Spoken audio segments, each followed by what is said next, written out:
I'm the co-director of Universal News Frontier, and welcome to this explainer. Okay, let's jump right into it. Because right now, the global economy is literally holding its collective breath. The U.S. administration just abruptly paused Project Freedom, this massive multinational maritime operation that was barely 36 hours old. It was meant to secure the Strait of Hormuz, but instead, it's been put on ice for a sweeping backdoor peace deal with Iran. We aren't just going to recap the news today. We're going to look at the raw data, interpret the strategy, and figure out what this all means for the future of the Middle East. And yeah, your wallet. To really grasp why this is happening right now, you have to look at the immediate human stake here. As of May 2026, there are 22,500 mariners currently trapped in the Persian Gulf. Think about that. We're talking about crews stranded on roughly 1,600 commercial ships. The Iranian blockade has essentially turned one of the world's most vital maritime choke points into this massive floating parking lot. These crews are running out of food, clean water, basic medicine, the whole shebang. The human toll here is just immense, and it's creating a ticking clock for international leaders to do something, really anything, to break the deadlock. And this brilliantly illustrates the kitchen table reality of this conflict. You might be wondering, how does a standoff thousands of miles away actually affect you? Well, here's the thing. The Strait of Hormuz handles about 20% of the world's oil.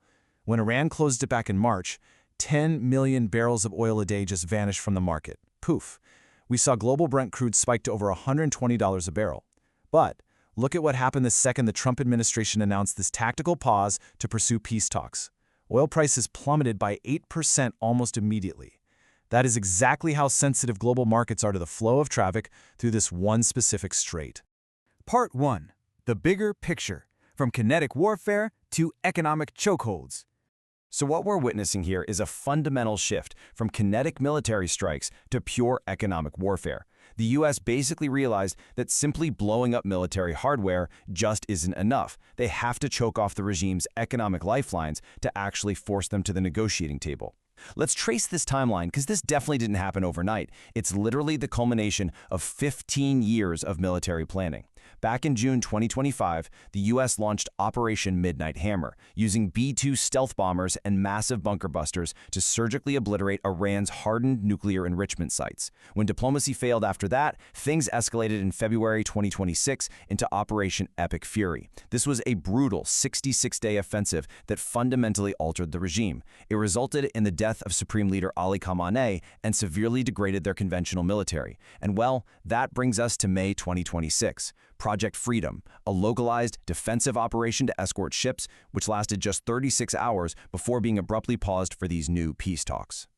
Now, an absolutely crucial point here is understanding the domestic U.S. realities driving this diplomatic pivot. Gas prices in the U.S. have been hovering right around $4.50 a gallon. From a strictly impartial, analytical standpoint, that is a severe political liability ahead of the 2026 midterms.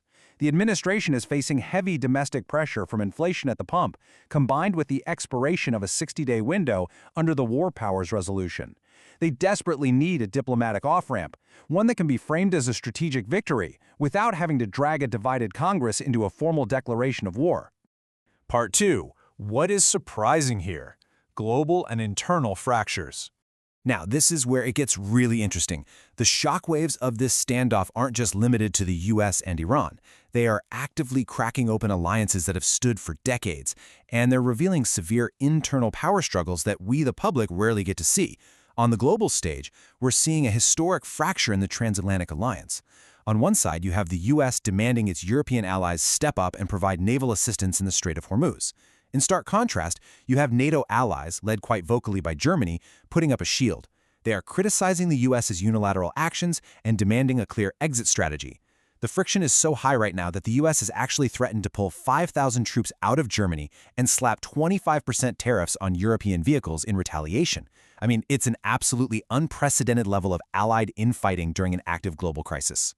But you know, the fractures inside Iran are just as severe, and honestly, arguably much more dangerous. With Khamenei gone, a massive power struggle has erupted. On one side, you have the hardliners within the Islamic Revolutionary Guard Corps, led by General Vahidi.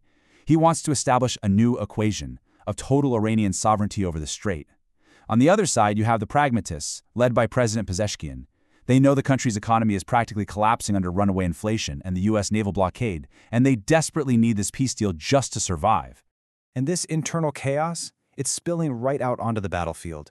General Vahidi has formed a military council that is effectively freezing out the civilian government. It's led to a terrifying breakdown in command and control. Case in point, the recent drone and missile strikes launched against the United Arab Emirates. Intelligence reports indicate those strikes were ordered by the IRGC completely without President Pezeshkian's knowledge, leaving him furious and just scrambling in the dark. I mean, when you're trying to negotiate a peace deal, not knowing who actually has their finger on the trigger on the other side is an absolute nightmare scenario. Part 3. The 14-point peace deal. The view from Islamabad. So Pakistan has stepped up as the primary mediator here through backdoor channels facilitating a single-page memorandum of understanding between Washington and Tehran. Right now, this is pretty much the only viable channel keeping the entire region from descending back into total war. But let's look at the breakdown of the sticking points. It proposes a 30-day negotiation window to de-escalate. For nuclear enrichment, they agree on a moratorium, but Iran only wants a 5-year pause while the U.S. is demanding 12 to 20 years. Regarding their existing highly enriched uranium, Iran might be willing to remove it, but they literally can't agree on how or where to transfer it. And for the Strait of Hormuz, the U.S. wants a joint transit mechanism, but those IRGC hardliners we just talked about are fiercely demanding a sovereign permit system. And as you might expect, Israel is watching this extremely closely, and they are on super high alert. Their major fear is what analysts call a Hormuz First resolution. Basically, if the U.S. lifts its naval blockade of Iranian ports just to get the commercial ships moving again, it's going to flood Tehran with massive economic relief. Israel's fear is that if this happens without completely dismantling the nuclear program first, Iran will simply use that new influx of cash to reconstitute its military and nuclear threat. To Jerusalem, trading long-term security for short-term economic relief is a massive, massive strategic mistake. Part 4. The prediction. What happens next? So we have all the data on the table. If history is any guide, we are looking at a 48-hour window that will dictate the trajectory of the Middle East for the next decade. We have to look past the political rhetoric and really focus on the realistic outcomes. I'd synthesize this into 2 very distinct paths. Path 1, pragmatism wins in Tehran.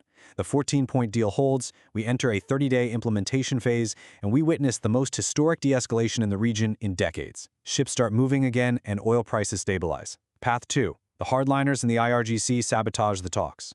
If the diplomatic window closes, the U.S. will immediately return to a full maritime blockade. And based on administration leaks, the pause on Project Freedom ends, and we likely see a rapid, violent transition to a massive new offensive currently dubbed Operation Epic Passage, designed to forcefully and permanently open the strait.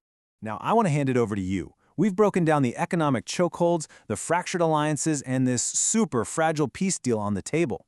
Based on the evidence we just went through, what is your specific prediction? Will the 14-point deal hold, ushering in a new era of stability? Or are we headed straight for the military reality of Operation Epic Passage? Let us know what you think in the comments below. Thanks for joining me on this explainer, and I'll catch you in the next one.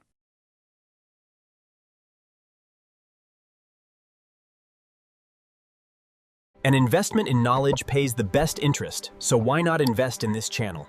Click like and subscribe for more.